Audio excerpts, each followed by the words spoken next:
Dios a veces se encarga de enseñarle a uno primero, de recordarle o de jalarle las orejas. Y he quedado impactado particularmente por la epístola de San Juan, la epístola de Juan. Me ha llamado mucho la atención y quiero compartir pues lo que más o menos uno dentro de su limitado conocimiento de la eternidad de Dios pues puede comprender. De hecho, todavía el día de ayer en el seminario el hermano Will abordó ciertas situaciones que me llamaban la atención y que terminan compaginando, terminan siendo como un rompecabezas, ¿verdad? De algunas cosas que uno no termina de entender o entiende, pero cuesta un poco explicar. Vamos a abrir nuestra Biblia en la epístola que les mencioné. ¿Cuál fue? Primera de Juan. Correcto. Primera de Juan 1. Vamos a leer los primeros 5 versículos. Voy a tratar de abordar todo el capítulo, sin embargo, pues vamos a respetar la hora. Cuando lo tengan, me avisan con un amén. Primera de Juan 1 en adelante dice: lo que era desde el principio, lo que hemos oído, lo que hemos visto con nuestros ojos, lo que hemos contemplado y palparon nuestras manos tocante al verbo de vida, porque la vida fue manifestada y la hemos visto y testificamos y anunciamos la vida eterna, la cual estaba con el Padre y se nos manifestó. Lo que hemos visto y oído, eso os anunciamos, para que también vosotros tengáis comunión con nosotros. Y nuestra comunión verdaderamente es con el Padre y con su Hijo Jesucristo. Estas cosas os escribimos para que vuestro gozo sea cumplido. Este es el mensaje que hemos oído de Él y os anunciamos. Dios es luz y no hay ninguna tinieblas en Él. Oremos, Padre, Señor buen Dios, que estás en el cielo, que estás en todo lugar y que estás en nosotros a través del Espíritu Santo. Te queremos dar gracias por absolutamente todo, por aquellas cuestiones que en ocasiones son desagradables, las sentimos desagradables, por aquellas cuestiones que pues pedimos y recibimos, por aquellas cuestiones que pues no esperábamos y nos han alegrado, y por aquellas peticiones que aún no han sido contestadas. Gracias, Dios. Venimos con esa actitud de gratitud, reconociendo que somos pecadores, reconociendo nuestra debilidad. Venimos ante ti, reconociendo cada una de aquellas cosas que hemos hecho incorrectas para entrar y recuperar la comunión contigo, mi Dios. Tú has prometido que si confesamos nuestros pecados, tú eres fiel y justo para limpiarnos y de toda maldad, mi Dios, para perdonarnos y limpiarnos de toda maldad. Gracias, Padre bendito, por tu misericordia. Gracias porque esa misericordia se extiende no solo en nuestra salvación pasada, sino en el presente y en el futuro. Mi Dios, gracias por absolutamente todo. Padre, rogamos que sea tu Espíritu Santo quien nos esté instruyendo, quien nos esté guiando, quien nos esté redarguyendo, quien nos esté animando, mi Dios, quien esté guiando la enseñanza del día de hoy, para que todos aprendamos, para que todos podamos recordar, para que todos podamos enmendar alguna cuestión que no entendamos o alguna práctica que tengamos incorrecta en nuestra vida. Venimos ante ti entendiendo nuestra humana debilidad y nuestras limitaciones, entendiendo que tú eres soberano y todopoderoso para ayudarnos en esas debilidades. Dios, en el nombre de Cristo Jesús, oramos. Amén y amén. Bueno, la epístola de Juan, quiero ingresar un poco directo al texto. Inicia con la idea del principio. ¿Qué otro libro que se parece mucho a este también inicia con esa idea? El Evangelio de Juan. Hay muchas similitudes a la hora de iniciar su escritura, tanto el Evangelio de Juan como en la epístola, y llama bastante la atención que también no solo es la idea del principio, sino la idea de verbo, vamos a ver, la idea de luz, la idea de tinieblas, y la idea de la vida. Son conceptos que quizás por el tiempo y por la naturaleza muchas veces de la enseñanza de los miércoles tal vez no vamos a profundizar tanto, pero vamos a abordar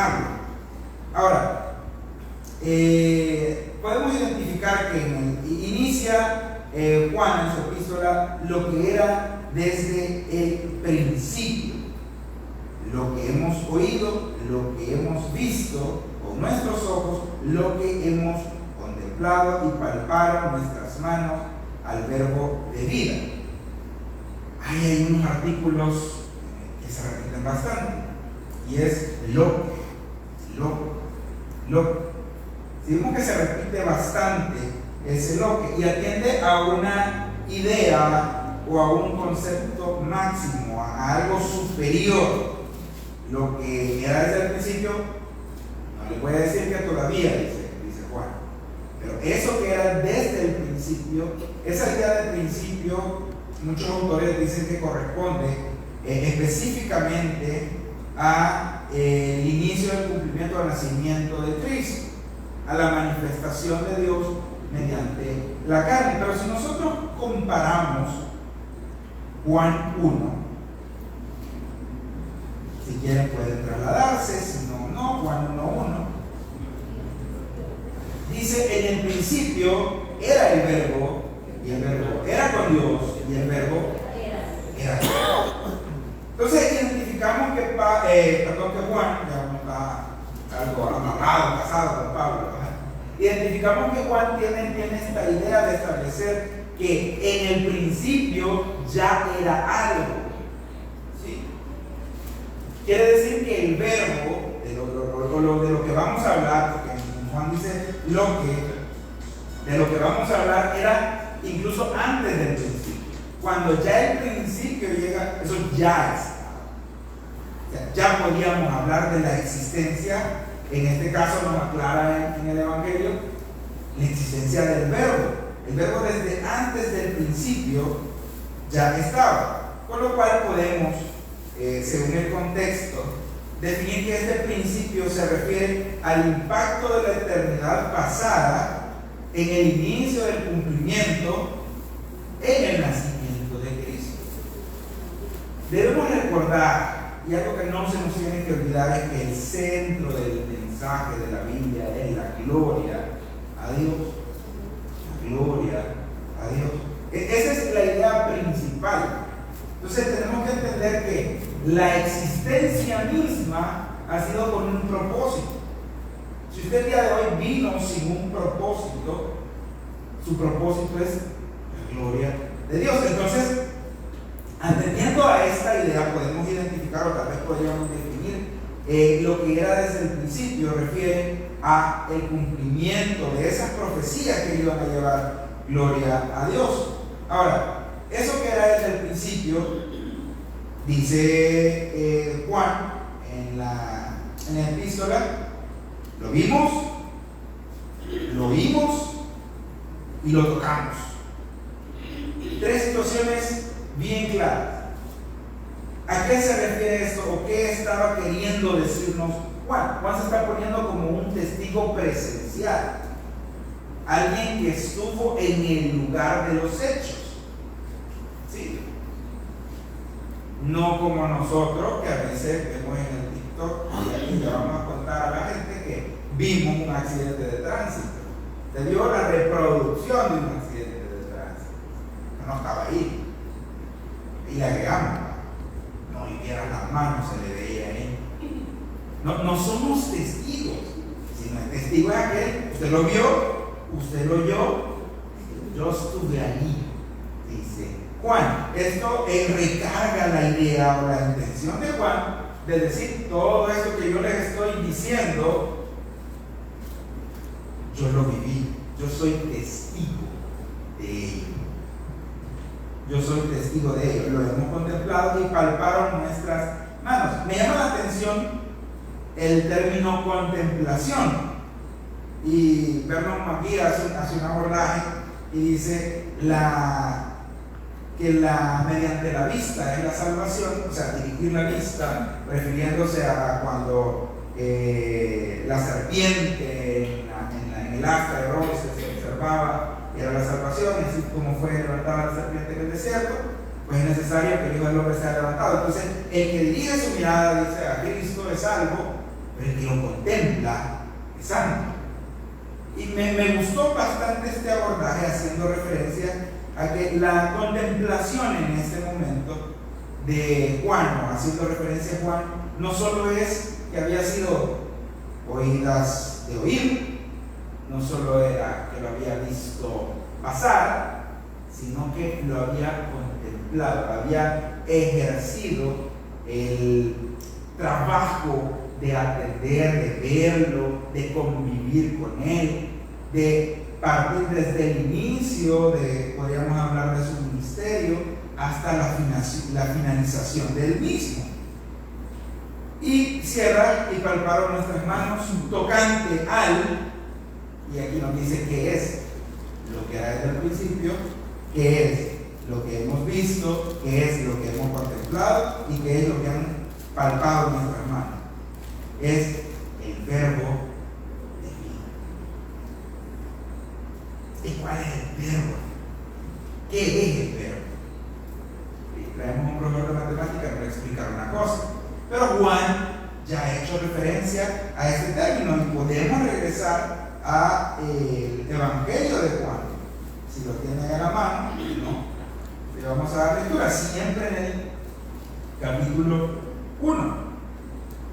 El verso 14 dice: y aquel verbo fue hecho carne y habitó entre nosotros, y vimos su gloria como del unigénito del Padre, lleno de gracia y de verdad. Es importante también que Juan utiliza esta serie de términos porque había incipiente, había naciendo en ese contexto una filosofía, podríamos hablarla como filosofía, no como una religión, que es la gnóstica. Los gnósticos tienen esa idea y algunos trataban de explicar que Jesús no había estado en realidad en carne, que había sido una proyección. Entonces, ¿por qué? Pues la bondad de Dios, la perfección no puede habitar en la carne. Entonces, con esa idea de que la perfección de Dios no puede habitar en la carne, Juan dice: si lo tocamos, lo contemplamos y lo vimos, lo que les voy a decir no fue una proyección. Lo que les voy a decir del verbo de vida es algo que yo viví, que estuve con él. ¿Sí? Entonces lo veo serios y todavía no he empezado. Vamos, Dios mío, me van a bajar de aquí.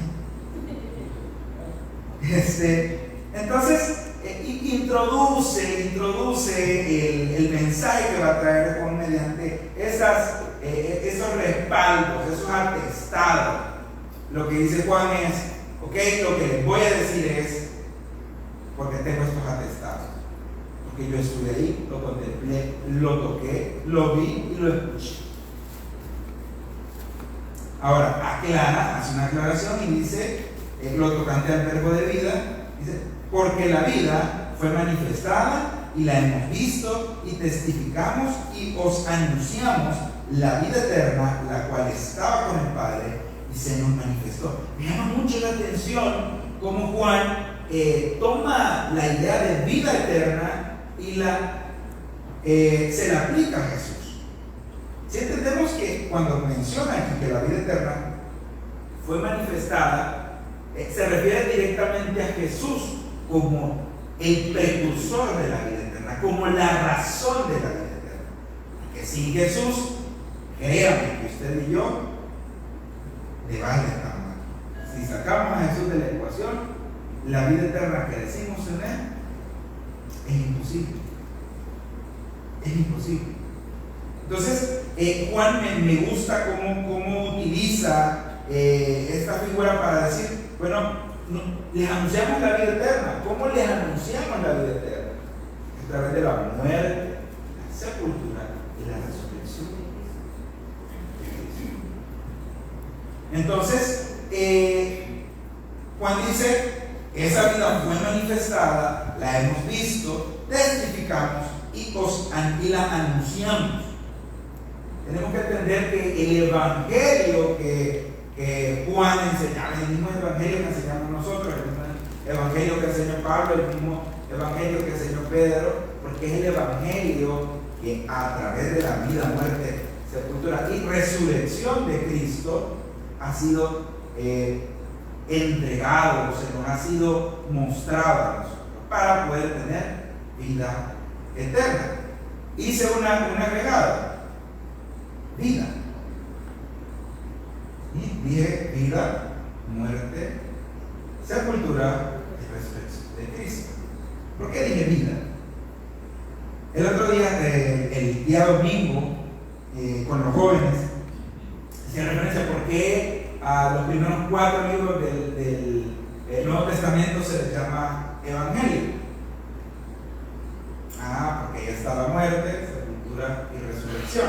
Pero si nosotros identificamos la parte más corta, es justamente esa.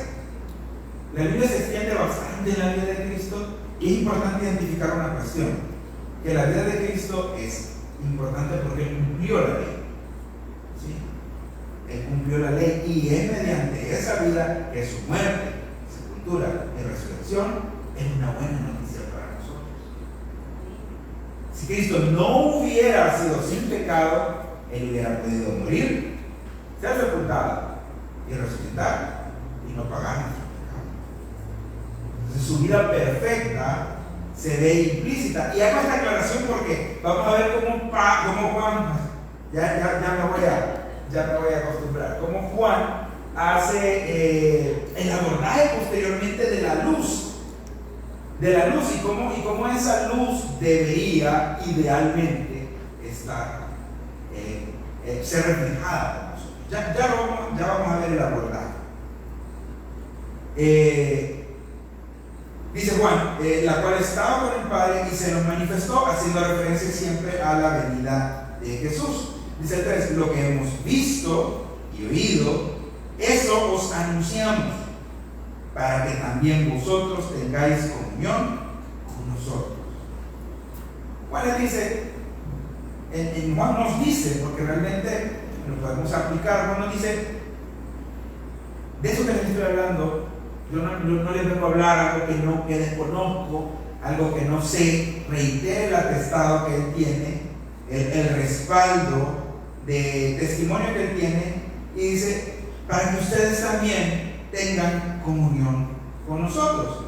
En un primer momento, aparte de ratificar que es un testigo presencial para apoyar la idea, da un primer motivo por el cual nos viene a recordar ciertas cosas, nos viene a recordar algo, y es para que ustedes, o sea, esto que les estamos enseñando y que les anunciamos, tiene un motivo, y es que tengamos coinonía, que tengamos comunión, que tengamos un mismo sentir, un mismo pensar.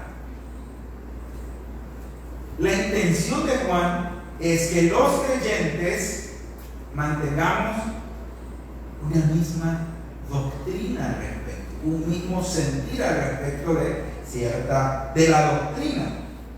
Importante, recordemos que se estaba luchando con la idea gnóstica que atentaba contra el Evangelio. Con lo cual dice, y nuestra comunión, nuestra coinonía verdaderamente es con el Padre y con su Hijo Jesucristo. No tenemos comunión con ningún otro ente, sino con el Padre y con Jesucristo. Ahora, estas cosas os escribimos para que vuestro gozo sea cumplido. Vemos otra intención en la escritura de Juan que dice para que vuestro gozo, o sea, el nuestro, sea cumplido, para que podamos disfrutar del gozo de lo que va a hablar a continuación. Y fíjense que cuando yo empiezo a leer la primera epístola de Juan, siento regaño, y la segunda vez que la leí me sentí alegre. A veces depende de cómo lo lea y qué día lo lea. ¿Por qué? Ya vamos a ver ¿cómo nos motiva? O la idea es motivar, la idea es que disfrutemos el gozo. Primero nos introduce Juan, y nos dice, hemos predicado esto, tenemos que tener comunión entre los hermanos, nuestra comunión verdaderamente es con el Padre y con Jesucristo, y tengamos gozo por estas palabras que voy a escribirles. Ahora, este es el mensaje, dice el 5, que hemos oído de él y os anunciamos. Va a dar un tema.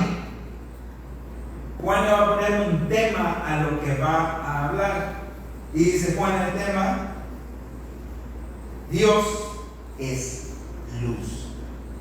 Dios es luz. Esta idea, pese a que se repite en más de alguna ocasión, que Dios es luz, y lo vamos a ir abordando, Juan resume de una manera impactante, trata de resumir de una manera impactante el mensaje que va a hablar. Dios es luz. Y como Dios es luz, no hay ninguna tinieblas en él. Causal, Dios es luz, no hay tinieblas en él. Esa idea, aparte, como le digo, de repetirse, establece, esa idea no solo establece un concepto general, sino que establece una dicotomía. Vamos a explicar qué es dicotomía, porque yo uso mucho la palabra. Una dicotomía es contraposición de ideas, dos ideas diferentes, ¿sí? Blanco, negro, amor, desinterés. Alguien dijo que el odio no es el contrario del amor, no queda el desinterés. Podríamos pensar hombre-mujer, dos ideas diferentes, contrarias, ¿verdad? Si usted puede tener otra idea, puede decirlo, joven-viejo.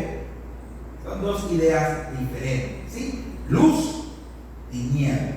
Vamos a ver cómo Juan utiliza así, de verdad que estamos un poquito atormentados. Y yo me llamo Juan, imagínense. A veces me olvida.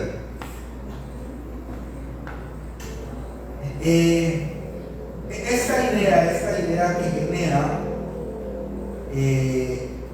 vida, luz, vamos a identificar cómo la separa de la idea de tinieblas. Vamos a Juan 1 siempre. Vamos a jugar con Juan y primera de Juan un poquito. Miren cuántas veces he dicho Juan y sigo diciendo Pablo. Juan Pablo le vamos a poner. Nadie llama aquí Juan Pablo. Dice el Evangelio de Juan 1:5, bueno, desde el 4.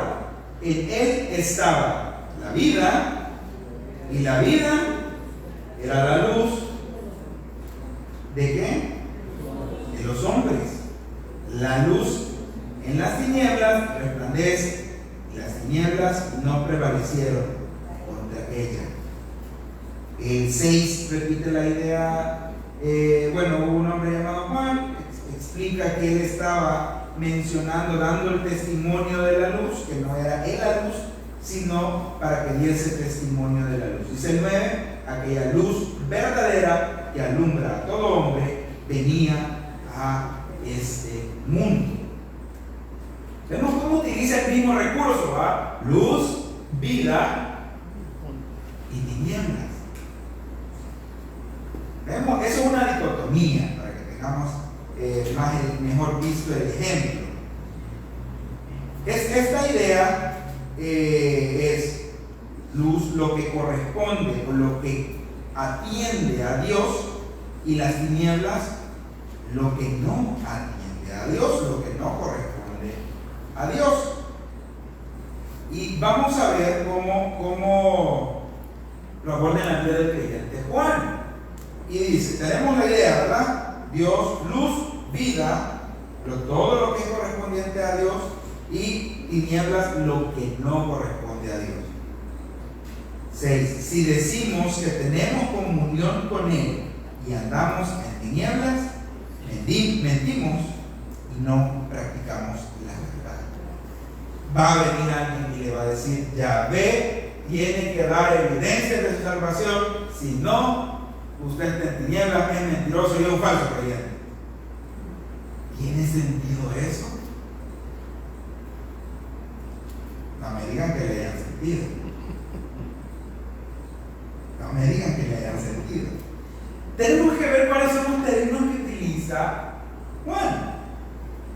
Andar, practicar. Andar y practicar. Son términos utilizados, referidos a la vida diaria, a la permanencia, a la práctica. Juan nos está retando. Primero, se asegura de que nos quede claro que Dios es luz, que Dios es santo. Ahora, hermano, yo no puedo dejar de pecar, me van a decir ustedes. ¿Y sabe qué? Le doy toda la razón. De hecho, pecamos porque somos pecadores. Y no vamos a dejar de ser pecadores sino hasta que nuestros cuerpos sean transformados, hasta que seamos salvos de la presencia del pecado. Ahora, ¿cuál es la idea de Juan entonces al decir que si usted dice, que si yo digo que tengo comunión con el Padre, con la luz, con Dios, y ando, la idea de andar es caminar diariamente, ¿sí? Si Dios es luz y nosotros decimos que estamos en la luz, es ilógico respaldar, es ilógico cubrirnos con aquella idea de que somos pecadores para justificar un andar incorrecto. Y ojo, aquí no está excluyendo a los creyentes de que van a dejar de ser salvos o de que nunca fueron salvos.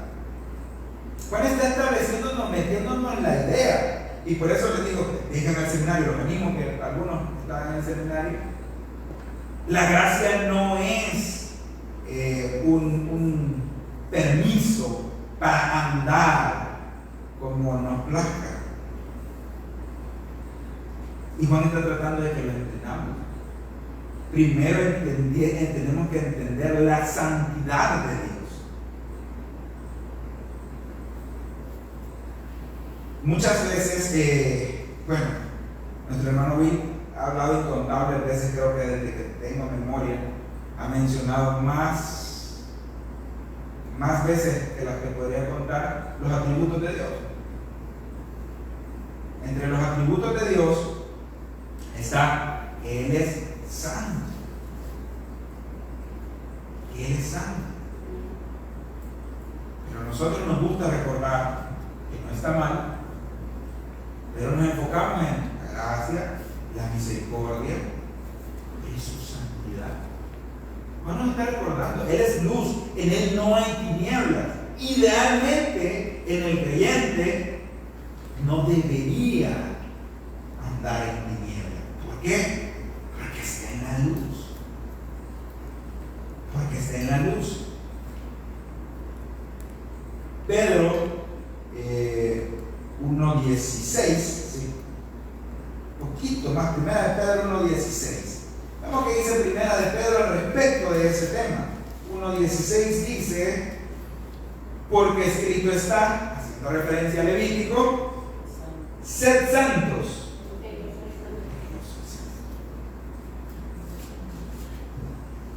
Sed santos porque yo soy santo. Entonces, si decimos que tenemos comunión con Él, si decimos, y nos encanta decir, no, es que yo tengo comunión, no religión. O decimos, no, es que nosotros predicamos relación, no religión. es verdad.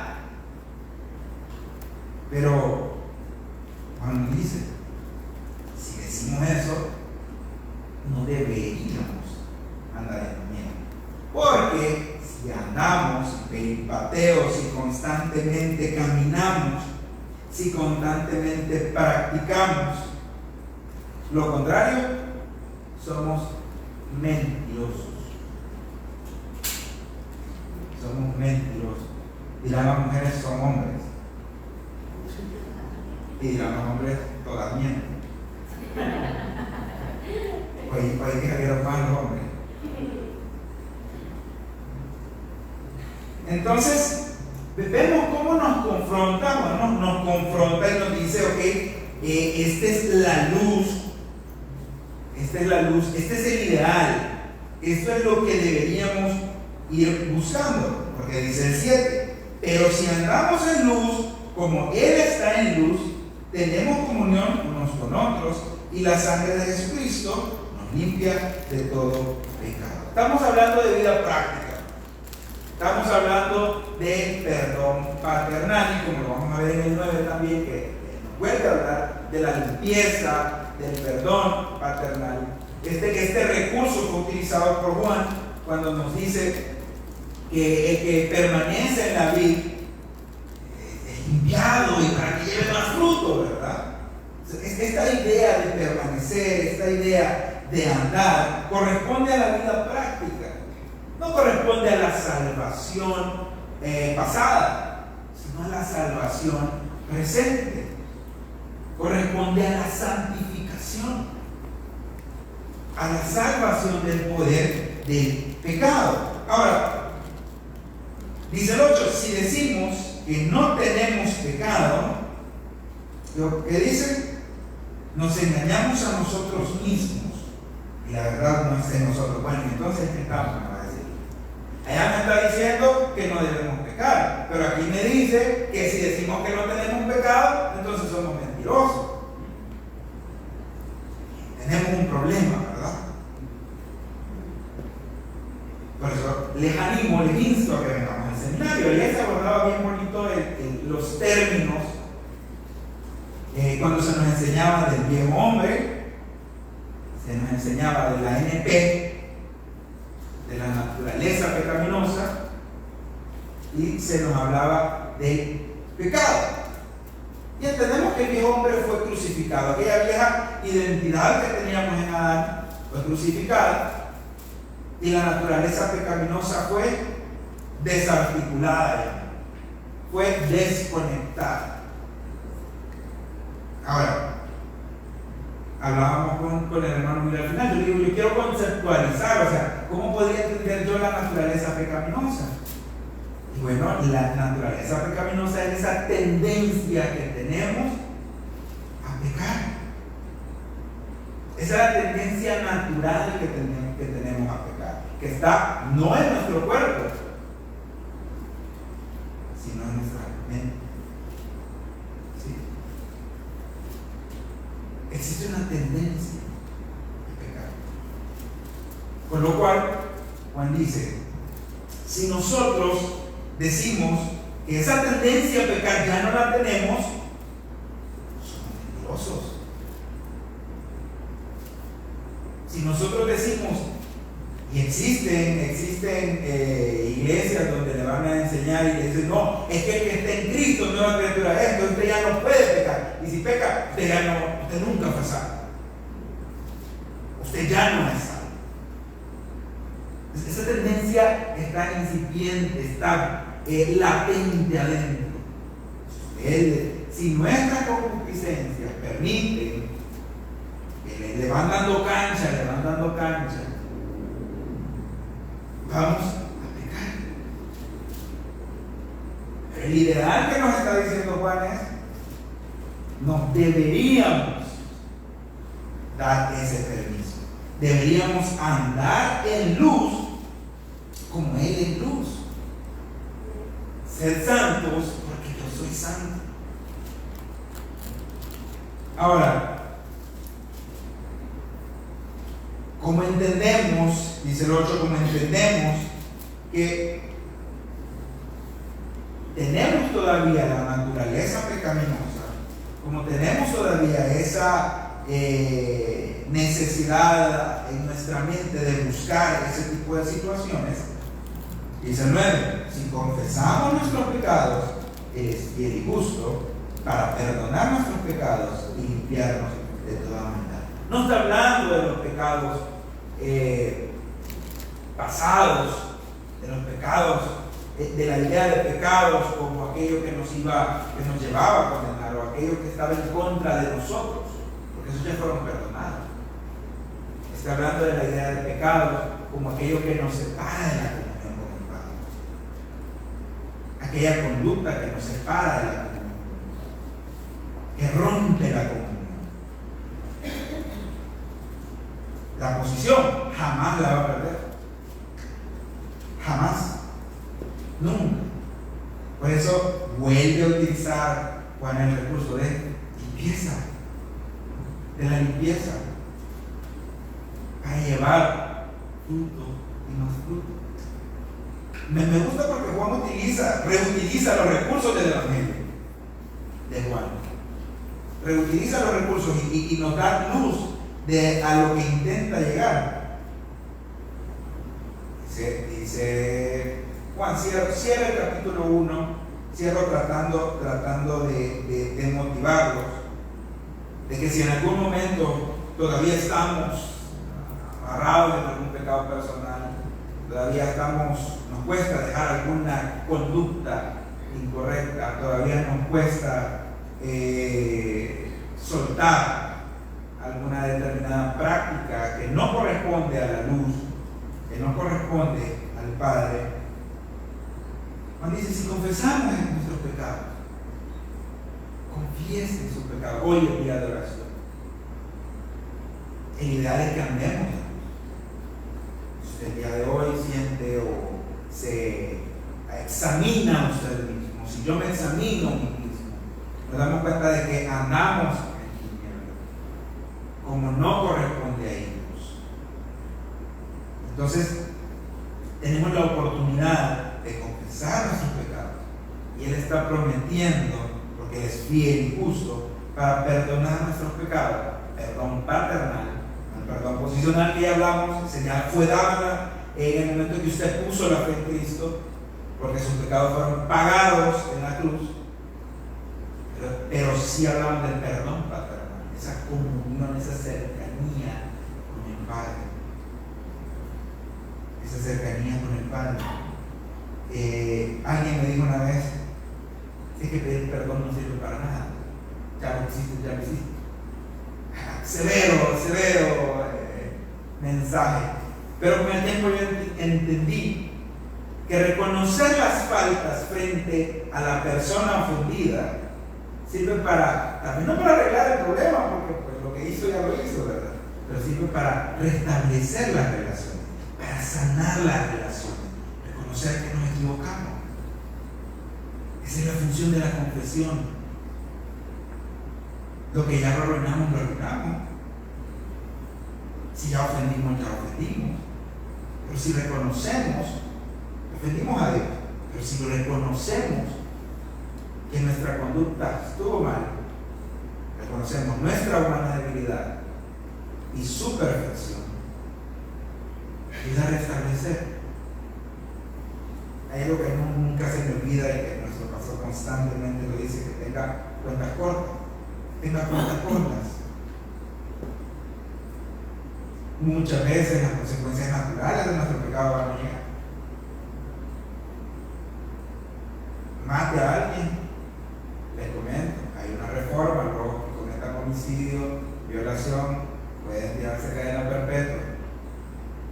Así que cuando se enoje con el Señor, guarde el cuchillo y debe comer el sartén, eso no lo va a matar. Pero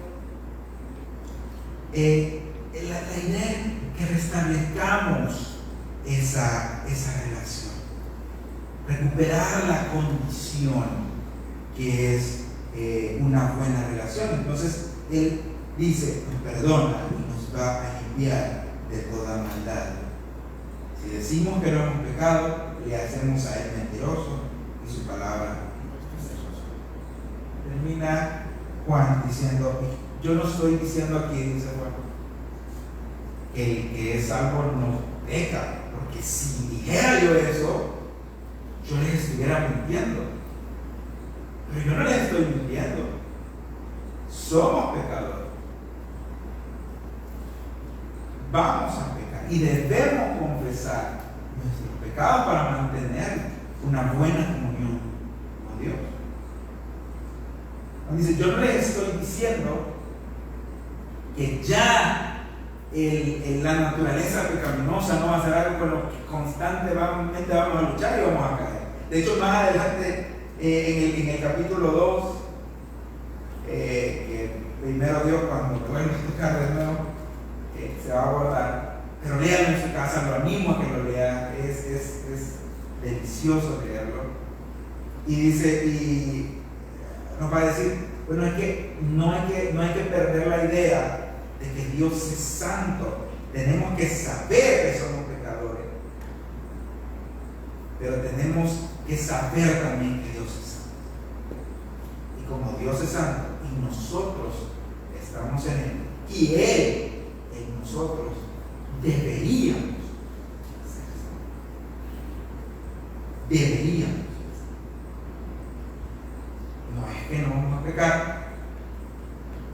Dice, bueno, en algún momento pues va a pasar, pero la idea es no andar, no practicar, sino andar en luz. Sino andar en luz. Y de alguna manera eso se repite en todos los escritores repiten esta idea donde se comprende la naturaleza humana, se comprende la naturaleza pecaminosa que tenemos, pero también nos dirige la vista a Dios, a su santidad, a su perfección. Y eso es lo que busca Juan, animarnos a que esta comunión, a que este andar sea del creyente en luz, como corresponde a hijos, como corresponde a personas que se identifican con Jesús. Ahora, más adelante nos va a decir, si todavía no nos han calado, pues tenemos abogado, y no es Diego, que es el Pierre. Tenemos al gusto, al que no quiere. Entonces, cierro con esta idea. Juan en su epístola no nos está diciendo que no somos pecadores, al contrario, nos está animando a que como pecadores podamos andar en luz. El Señor lo bendiga. Padre, Señor Dios, que estás en el cielo, que estás en todo lugar y que estás en nosotros a través del Espíritu Santo. Gracias por habernos recordado que pese a nuestra humana debilidad, que pese